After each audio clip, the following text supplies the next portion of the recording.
திருச்சியில் மாணவியிடம் ஒப்பந்த ஊழியர் அநாகரிகமாக நடந்து கொண்ட நிலையில் எதிர்காலத்தில் இதுபோன்ற சம்பவங்கள் நிகழாமல் தடுக்க நடவடிக்கை எடுக்கப்படும் என NIT நிர்வாகம் தெரிவித்துள்ளது.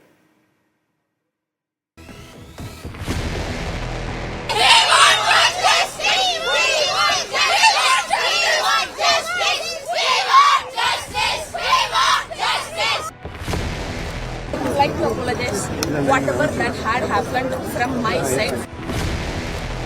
திருச்சி NIT கல்லூரியில் மாணவிக்கு நேர்ந்த பிரச்சினைக்கு அனைத்து மாணவ மாணவியரும் ஒன்று சேர்ந்து போராடி எதிர்ப்பு தெரிவித்துள்ளனர்.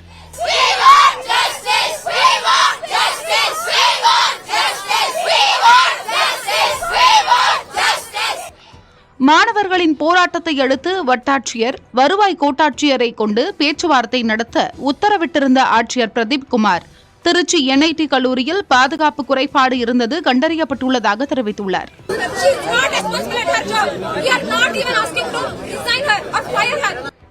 பாதுகாப்பு அம்சங்களை மேம்படுத்த கல்லூரி நிர்வாகத்திடம் அறிவுறுத்தப்படும் என்றும் பாதுகாப்பு குறைபாட்டை சரி செய்வதாக கல்லூரி நிர்வாகம் கூறியுள்ளதாகவும் தெரிவித்தார். நம்ம ஏற்கனவே அவர் மேலே FIR போட்டு அரெஸ்ட் பண்ணிட்டோம். அவங்க மேலே வார்டன் மேலே நடவடிக்கை எடுக்கணும்னு சொல்லிட்டு அந்த மாணவர்கள் சொல்லியிருக்காங்க. ஸோ அவர்களுக்கு மீது மேனேஜ்மெண்ட்டில் ஏற்கனவே கம்ப்ளைண்ட் கொடுத்துருக்காங்க. அவர்கள் இன்டர்னலாக நடவடிக்கை எடுக்கிறாங்க. நம்ம பாலியல் தொடர்பான புகார்கள் மாவட்ட நிர்வாகத்திற்கு வரும் பட்சத்தில் நிச்சயமாக கடுமையான நடவடிக்கை எடுக்கப்படும். இல்லை, இதுக்கு முன்னாடி எந்த புகாரும் நம்மக்கிட்ட வரல. காவல்துறையினர் மற்றும் வருவாய்த்துறையினர் அங்கே இன்ஸ்பெக்ஷன் பண்ணியிருக்காங்க. CCTV ஏதாவது லேக் இருந்ததுன்னா நிச்சயமாக அதையும் மேம்படுத்துவதற்கு அந்த நிறுவனத்திடம் நம்ம நிச்சயமா வலியுறுத்தும். மாணவர்கள் தங்கள் போராட்டத்தை கைவிட்ட போதிலும் பெண் காவலர்களை கொண்டு விடுதிக்குள் ஆய்வு நடத்த மாவட்ட காவல் கண்காணிப்பாளர் வருண்குமார் உத்தரவிட்டார். இதையடுத்து அவர்கள் அங்கு ஆய்வு செய்தனர்.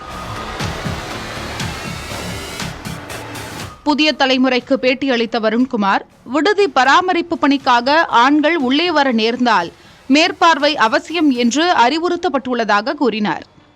ஃபர்ஸ்ட் அவங்க என்ஷூர் பண்ண வேண்டியது, இந்த பெண் பிள்ளைகள் இருக்கிற ஹாஸ்டலில் ஆண்களுக்கு வேலை இல்லை. ஒரு வேலை ஏதாவது இந்த மெயின்டெனன்ஸ் சம்மந்தமாகவோ, பிளம்பிங் சம்மந்தமாகவோ, இன்டர்நெட் சம்மந்தமாகவோ யாராவது இருக்காங்க அப்படின்னா ஹாஸ்டல் வார்டனோ, இந்த அசிஸ்டன்ட் வார்டன் இருப்பாங்க, அவங்களும் இந்த செக்யூரிட்டி ஏஜென்சி இருக்காங்க, அவங்களுக்கு ஒரு பர்டிகுலர் ப்ளூ கலர் யூனிஃபார்ம் கொடுத்துருக்காங்க, அவங்க இருந்திருக்கணும் கூட. இவங்க வேலை பார்க்கும்போது அவங்க கூட இருந்திருக்கணும். ஸோ அதை என்ஷூர் பண்ண சொல்லியிருக்கோம். அது ஒரு ப்ரொசீஜராக வச்சிருந்துருக்குறாங்க. நேற்று ஏதோ லேப்ஸ் ஆயிருக்கு, அதை என்ஷூர் பண்ண சொல்லியிருக்கு. அது இருந்தாலே பாதி பிரச்சனை சால்வ் ஆயிடும். தகவல் கிடைத்தவுடன் நடவடிக்கை எடுக்கப்பட்டு விட்டதாக SP தெரிவித்தார். இது வந்த உடனே FIR போட்டாச்சு, கைது பண்ணியாச்சு, உடனே அவரை கைது பண்ணியாச்சு. மற்றபடி இதுக்கு முன்னாடி இந்த இன்சிடென்ட் சம்பந்தமா எந்த அலர்ட்டும் வரல. இந்த மாதிரி நடந்த மாதிரி எதுவும் ரிப்போர்ட் ஆகல. இந்த பெண்கள் அவங்க 100 கூட கால் பண்ணியிருக்கிறாங்க. ஸோ அதனால் தகவல் வந்த உடனே நடவடிக்கை எடுத்தாச்சு. இனி வரும் காலங்களில் என்னென்ன மெஷர்ஸ் இவங்க எடுக்கணும் அப்படின்றத சொல்றதுக்காக தான் இப்போ அவங்க மேனேஜ்மெண்ட்ல இந்த டைரக்டர் எல்லாம் இருக்காங்க. இந்த வார்டன்ஸை கூட மாற்ற சொல்லியிருக்கோம். ஸோ அந்த நடவடிக்கைகளை என்ன 3 வார்டங்களும் மாற்றப்படுவார்களா? இல்லை, அந்த பிரச்சனைக்குரிய அந்த வார்டனை மட்டும் மாற்ற சொல்லியிருக்கிறோம். மற்றவங்க மேல அவங்களுக்கு எந்த ப்ராப்ளமும் இல்லை. கல்லூரியில் இருக்கும் பிற பிரச்சனைகள் குறித்து மாணவர்கள் புகார் தெரிவிப்பதாகவும், எழுத்துப்பூர்வமாக புகார் அளித்தால் உடனடியாக நடவடிக்கை எடுக்கப்படும் என்றும் தெரிவித்தார். இதற்கிடையே NIT நிர்வாகம் வெளியிட்டுள்ள அறிக்கையில் எதிர்காலத்தில் இதுபோன்ற சம்பவங்கள் நிகழாமல் தடுக்க நடவடிக்கை எடுக்கப்படும் என தெரிவிக்கப்பட்டுள்ளது. கூடுதல் கவனத்துடன் இருக்குமாறு பாதுகாப்பு அதிகாரிக்கு அறிவுறுத்தப்பட்டுள்ளதாகவும், மாணவிகளின் பாதுகாப்பை உறுதி செய்ய அனைத்து நடவடிக்கைகளும் எடுக்கப்படும் என்றும் NIT தரப்பில் தெரிவிக்கப்பட்டுள்ளது.